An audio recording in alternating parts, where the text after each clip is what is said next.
जय हिंद, नमस्कार मित्रों, आपका स्वागत है आप ही के YouTube channel all exam class के अंदर। बात आपको अंतिम 2 दिनों में क्या चीज़ पढ़ना है जीके जीएस के अंदर, वो सारा मैं आपके लिए लेकर आया हूँ मैटर पूरा। यानी मैं आपको कम से कम 15 से 20 मिनट के अंदर कम से कम 40 से 50 क्वेश्चन यहाँ पर क्लियर करवाने वाला हूँ। ठीक है, तो लास्ट तक ज़रूर जुड़े। और टॉप से टॉप क्वेश्चन है जो 2023 में जो पेपर हुए तो उसमें आपके पूछे गए क्वेश्चन है, यानी जो इस पेपर से पहले जो पेपर हुए उनके मोस्ट इंपॉर्टेंट क्वेश्चन बनते हैं, वो मैं आपके लिए लेकर आया हूँ। ठीक है, मात्र इस 2 दिन में आपका सिलेक्शन कैसे लेना है उसके लिए इंपॉर्टेंट क्वेश्चन है। तो पहला क्वेश्चन स्टार्ट करूँगा, इससे पहले एक बार वीडियो को लाइक कर देंगे अच्छा लगेगा। तो निम्नलिखित में से किस मौर्य राजा ने शासन काल में कलिंग युद्ध लड़ा गया था? ठीक है, तो उस राजा का नाम क्या है? किसके शासनकाल में कलिंग युद्ध लड़ा गया था? आप क्या कहोगे? अशोक। ठीक है, कब लड़ा गया कलिंग का युद्ध ये भी आपको पता होना चाहिए, 261। ठीक है, ईसा पूर्व। ठीक है, ईसा पूर्व, ये आपको ध्यान रखना है। जैसे अगला क्वेश्चन आएगा आपके सामने, क्या कह रहा है क्वेश्चन नंबर देखो 2, भारत के राष्ट्रपति का चुनाव दोबारा किया जाता है, यानी खाली स्थान पर क्या आएगा, ये हमसे पूछा गया है। तो आपका उत्तर इसमें क्या होगा? आपका उत्तर बनेगा ऑप्शन नंबर बी, यानी कि संसद के दोनों सदनों के निर्वाचक सदस्यों और राज्य और विधान सभाओं द्वारा। ठीक है, यानी राज्यसभा और विधानसभा में जो लोग होते हैं उनके द्वारा। ठीक है, फिर अगला क्वेश्चन देखो आप, क्वेश्चन नंबर आपके सामने 3 आ चुका है। ठीक है, देखो क्वेश्चन बनता है, तपन कुमार पटनाकर ने किस नृत्य शैली के संगीत नाट्य अकादमी पुरस्कार जीता था? ठीक है, तो यहाँ से हमारा उत्तर बनेगा क्या? छऊ। छऊ यानी ऑप्शन नंबर अपना यहाँ पर डी बिल्कुल सही और सटीक उत्तर इस क्वेश्चन में हो जाता है। फिर मैं लेके आता हूँ आपके सामने अगला क्वेश्चन, देखिए क्या कह रहा है। क्वेश्चन कह रहा है, महात्मा गांधी नई श्रृंखला में 2000 रुपये के जो बैंक नोट ने पृष्ठभाग पर का चित्र है, किसका चित्र है, यानी खाली स्थान पर क्या आएगा? तो आप कहोगे ये 2000 के नोट के ऊपर किसका चित्र था? आप कहोगे ऑप्शन नंबर बी, यानी मंगलयान। आपको पता है ये क्वेश्चन क्यों इंपॉर्टेंट होता है? ये क्वेश्चन इसलिए इंपॉर्टेंट होता है क्योंकि आपको पता है 2000 के नोट बंद हो चुके हैं, इसके लिए। ठीक है, सितंबर में बंद हो चुके हैं, इसके लिए आपका इंपॉर्टेंट हो जाता है। फिर आ जाता है आपके सामने एक और क्वेश्चन, क्या कह रहा है देख लीजिए। ये क्वेश्चन कहता है आपको कि भारतीय संविधान के मूल लेखक में अनुच्छेद थे, जो मूल थे वो कितने अनुच्छेद थे आपके भारतीय संविधान के अंतर्गत?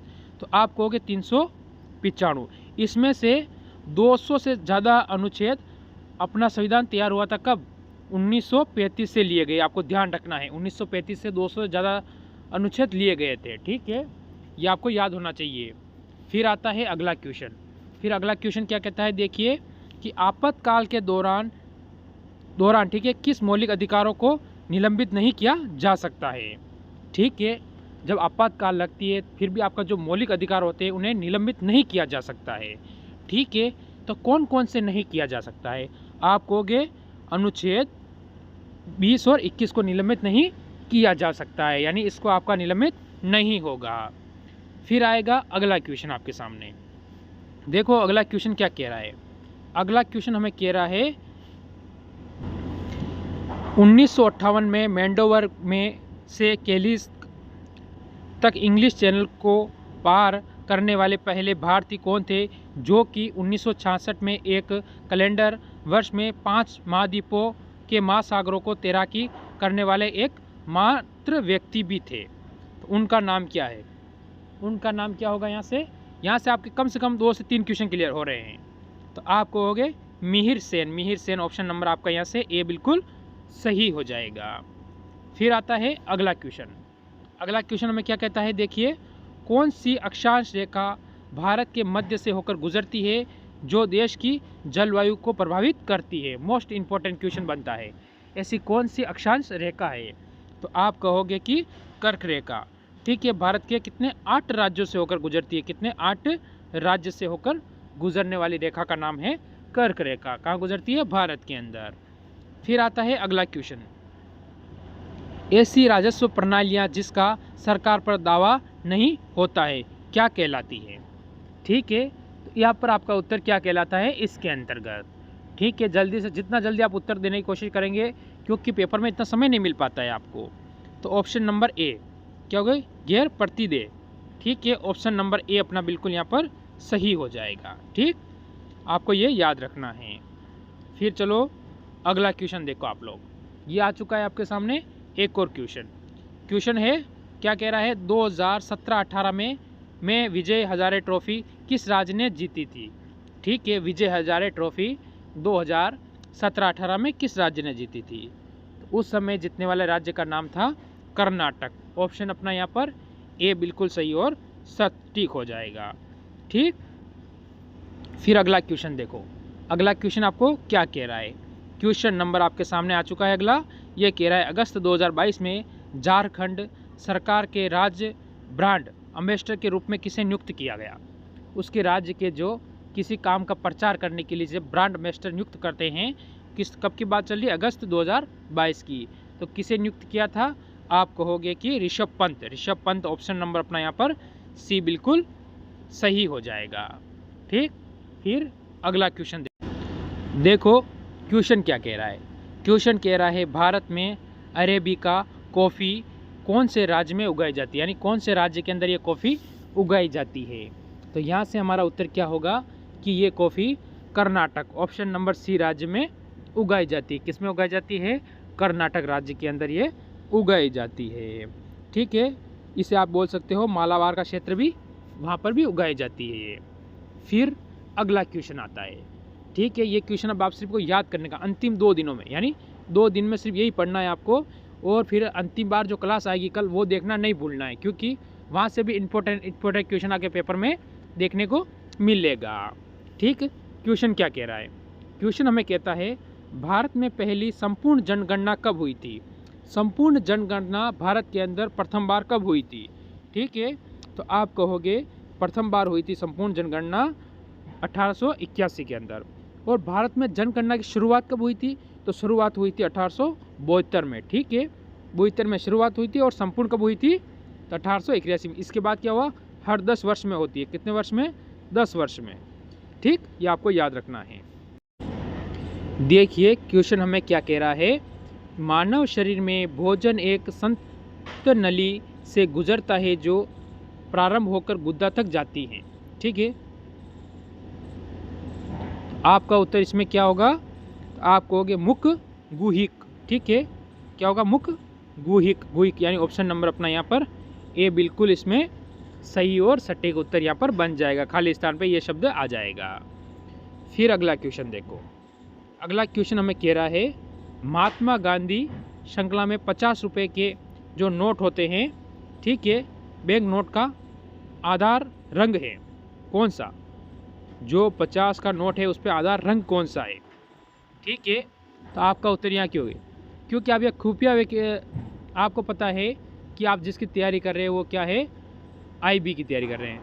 ठीक है, उसमें आपको ऐसे चीज़ों की जानकारी भी होनी चाहिए। तो आप कहोगे फ्लोरोसेंट नीला, कौन सा होगा, फ्लोरोसेंट नीला। ऑप्शन आपका सी बिल्कुल सही हो जाएगा यहाँ पर। ठीक, जैसे कि फिर अगला क्वेश्चन आपके सामने आएगा, ये आ चुका है अगला क्वेश्चन आपके सामने। ठीक है, अगला क्वेश्चन हमें कह रहा है कि जनगणना 2011 के अनुसार भारत में सर्वाधिक महिला साक्षर दर वाला राज्य का नाम बताइए। ठीक है, सर्वाधिक साक्षर दर वाले राज्य का नाम क्या है 2011 की शिक्षा के अनुसार, गणना के अनुसार। ठीक है, तो आप कहोगे केरल यानी ऑप्शन नंबर बी हमारा बिल्कुल यहाँ पर सही और सटीक उत्तर होता है। फिर आता है अगला क्वेश्चन, अभी तो आधा क्वेश्चन ही हुए, अभी आधे क्वेश्चन बाकी है। देखो, निम्नलिखित में से कौन सा मामला आपराधिक कानून का मामला नहीं है। ठीक है, कि कानून का मामला नहीं है। ठीक है, जैसे कि तलाक का मामला, हत्या का, चोरी का या दहेज के लिए प्रताड़ित करना। ठीक है, तो आप कहोगे तलाक। भाई तलाक तो आपकी मर्जी से देते हो आप, नहीं भाई आपको अच्छा लगा, आपकी वाइफ को अच्छा नहीं लगा तो आपने तलाक दे दिया, इसीलिए ऑप्शन नंबर आपका यहाँ पर ए बिल्कुल सही और सटीक होता है। ठीक, फिर देखो अगला क्वेश्चन हमें क्या कह रहा है, देख लीजिए। अगला क्वेश्चन का कहना है कि 5वीं पंचवर्षीय योजना और 6ठी पंचवर्षीय योजना के बीच की योजना कहलाती है। क्या कहलाती, 5वीं और 6ठी के जो बीच में योजना आई थी वो योजना क्या कहलाती है। तो हमारा उत्तर यहाँ से क्या होगा, हमारा उत्तर होगा क्या यहाँ से रोलिंग, रोलिंग यानी ऑप्शन नंबर आपका यहाँ से सी हो जाएगा। ठीक है, क्योंकि दोनों के बीच में 2 वर्ष का अंतर था, यानी ये दोनों योजना के बीच में 78 से लेकर 80 तक का बीच में अंतर आया था। क्या आया था? अंतर। ठीक है, इन दोनों के बीच में अंतर आ गया था। फिर आएगा अगला क्वेश्चन। अगला क्वेश्चन क्या कहता है? महाशिवरात्रि में हिंदू देवी देवता भगवान शिव के सम्मान में हिंदू माह में मनाई जाती है। तो कब मनाई जाती है? इस माह का नाम आपको क्या है? जैसे कार्तिक, चैत, फागुन या वैशाख। तो इसमें अपना उत्तर क्या होगा? तो अपना जो यहाँ से उत्तर बनता है वो बनता है फागुन। ऑप्शन नंबर आपका यहाँ से सी वाला बिल्कुल सही और सटीक उत्तर होगा। ठीक है, ये आपको ध्यान रखना है। कृष्ण पक्ष की चतुर्थी को यानी क्या मनाया जाता है? महाशिवरात्रि मनाई जाती है। फिर अगला क्वेश्चन आया है जो कि मोस्ट इम्पोर्टेंट क्वेश्चन बनता है आपके यहाँ से। ठीक है, बैडमिंटन में प्रत्येक खेल में गेम में कितने अंक होते हैं? जो बैडमिंटन होता है उसके अंदर कितने अंक होते हैं? जैसे 20, 15, 11 या फिर 21। तो आप कहोगे ऑप्शन नंबर डी 21 हमारा बिल्कुल सही और सटीक हो जाएगा। देखिए क्वेश्चन हमें क्या कह रहा है। क्वेश्चन का कहना है निम्नलिखित में से कौन ब्रिटिश भारत में भारतीय सिविल सेवा में भर्ती होने वाला पहला भारतीय था? ठीक है, सिविल सेवा के अंदर भर्ती होने वाला प्रथम भारतीय के बारे में आपसे बताया जा रहा है। तो यहाँ से हम क्या बताएंगे अपना उत्तर? हमारा उत्तर होगा ऑप्शन नंबर कौन सा? जल्दी बता दो, सी यानी सत्येंद्र नाथ टैगोर। ठीक है, ये आपको याद रखना है। कब बने ये? तो आपको होना चाहिए 1864 में। ठीक है, 1864 आपका उत्तर बिल्कुल सही हो जाएगा। ठीक है, फिर अगला क्वेश्चन देखो आप लोग। अगला क्वेश्चन आपको कह रहा है भारतीय संविधान का कौन सा अनुच्छेद प्राण और दैहिक स्वतंत्रता का संरक्षण में संबंधित है? ठीक है, तो आपका उत्तर यहाँ से क्या होगा? 20, 21, 22 और 19। ठीक है, या फिर 19, 20, 21, 22। तो आप कहोगे 21। ऑप्शन नंबर अपना यहाँ पर कौन सा? बी बिल्कुल सही और सटीक बताओगे। फिर आता है अगला क्वेश्चन। अगला क्वेश्चन हमें कहता है निम्नलिखित में से कौन सा आंध्र प्रदेश का शास्त्रीय नृत्य है? मोस्ट इम्पोर्टेंट क्वेश्चन है। आंध्र प्रदेश का शास्त्रीय नृत्य। तो आप कहोगे कुचिपुड़ी। ऑप्शन नंबर आपका यहाँ से ए बिल्कुल सही और सटीक हो जाएगा। क्या होगा? ठीक है, फिर अगला क्वेश्चन देखो आप लोग। अगला क्वेश्चन हमें कहता है अर्थव्यवस्था के प्रत्येक क्षेत्र द्वारा जीडीपी के लिए एक योगदान से ही तैयार होता है। क्या होता है? तो आपका उत्तर यहाँ पर क्या होगा? जैसे कि आप कहोगे अर्थव्यवस्था का ढांचा, या खाली स्थान पर क्या आएगा? अर्थव्यवस्था का ढांचा यहीं से तैयार होता है। तो ऑप्शन अपना डी हो गया, यहाँ पर डी बिल्कुल सही हो जाता है। फिर आता है आपके सामने अगला क्वेश्चन। देखो क्या कह रहा है। ओलंपिक्स में भारत के प्रथम ध्वजवाहक का नाम क्या है? जो ओलंपिक गेम होते हैं उसमें भारत का प्रथम ध्वजवाहक, ठीक है, उसका नाम क्या हो जाएगा? तो आप कहोगे क्या नाम होगा? पुरमा बनर्जी। ऑप्शन नंबर आपका यहाँ से क्या हो जाएगा? ऑप्शन नंबर आपका बी बिल्कुल इसमें सही और सटीक उत्तर यहाँ से बन जाएगा। फिर आता है एक और क्वेश्चन जो आपको क्या कह रहा है। मोस्ट इंपॉर्टेंट क्वेश्चन बनता है ये आपके लिए। निम्नलिखित में से किसे सितंबर 2022 में त्रिपुरा भारत से राज्यसभा के सदस्य के रूप में निर्वाचित किया गया था? जो त्रिपुरा से थे उनको 2022 के अंदर भारतीय किसमें राज्यसभा में क्या सदस्य में निर्वाचित किया गया था। तो उनका नाम क्या होगा? आपका उत्तर यहाँ से क्या बनने वाला है? तो आप कहोगे बिल्प कुमार देव। ऑप्शन नंबर अपना यहाँ पर सी बिल्कुल सही और सटीक उत्तर इसमें कर लोगे। देखो क्वेश्चन क्या कहता है।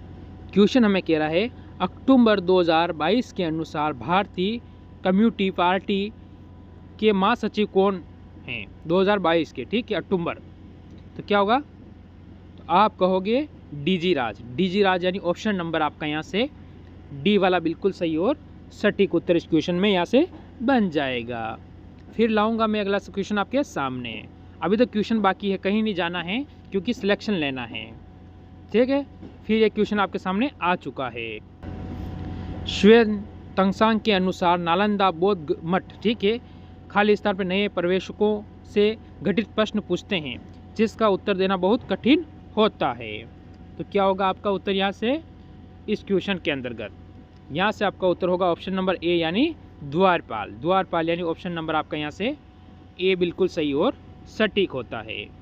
फिर अगला क्वेश्चन आया आपके सामने, देखिए और अच्छा लगे तो वीडियो को एक बार लाइक ज़रूर कर देना। मोस और मार्केशिया निम्नलिखित में से किसके अंतर्गत आते हैं, यानी किसके अंतर्गत आते हैं आपको बताना है। ठीक है, तो आपका उत्तर यहाँ से क्या होगा, ब्रायोफाइटा। ठीक है, ऑप्शन नंबर अपना यहाँ पर सी बिल्कुल आप यहाँ क्या करोगे, सही और सटीक उत्तर कर दोगे। फिर आता है अगला क्वेश्चन, क्या कह रहा है देख लीजिए। जोगोई भारतीय शास्त्रीय नृत्य निम्नलिखित में से किस नृत्य रूप की एक प्रमुख शैली है। जोगोई, ठीक है, किस नृत्य की एक प्रमुख शैली है, आप कहोगे मणिपुरी। मणिपुरी यानी ऑप्शन नंबर आपका इसमें ए बिल्कुल सही और सटीक उत्तर इस क्वेश्चन में यहाँ बन जाएगा। फिर आता है आपके सामने अगला क्वेश्चन, देखिए क्या कह रहा है। ये क्वेश्चन आपको कहता है कि जीवाश्म ईंधन के जलने से होने वाले प्रदूषण को कम करने के लिए तरीकों की पहचान करें। ठीक है, तो उसको कम कैसे किया जा सकता है, तो आप कहोगे दहन प्रक्रिया की क्षमता में वृद्धि करके। ठीक है, ऑप्शन नंबर आपका यहाँ से सी हो जाएगा। ठीक, फिर आज का क्या रहेगा, लास्ट और अंतिम क्वेश्चन अब आपके सामने आ चुका है। ठीक है, अब अंतिम क्वेश्चन क्या कहता है देख लीजिए। निम्न में से क्या 7वीं पंचवर्षीय योजना के मुख्य उद्देश्यों में से एक था क्या, तो आप कहोगे खाद्यान्नों के उत्पादन में वृद्धि। ऑप्शन नंबर अपना बी यहाँ बिल्कुल सही और सटीक हो जाएगा। तो ये थे आज के टॉप से कम 40 क्वेश्चन मैंने आपको करवाए हैं। जैसा कि ऐसे कैसे क्वेश्चन आपके पेपर में आपको देखने को मिलते रहेंगे। तो अच्छी लगी हो तो वीडियो को लाइक करना नहीं भूलना। सभी को मेरी तरफ से जय हिंद जय।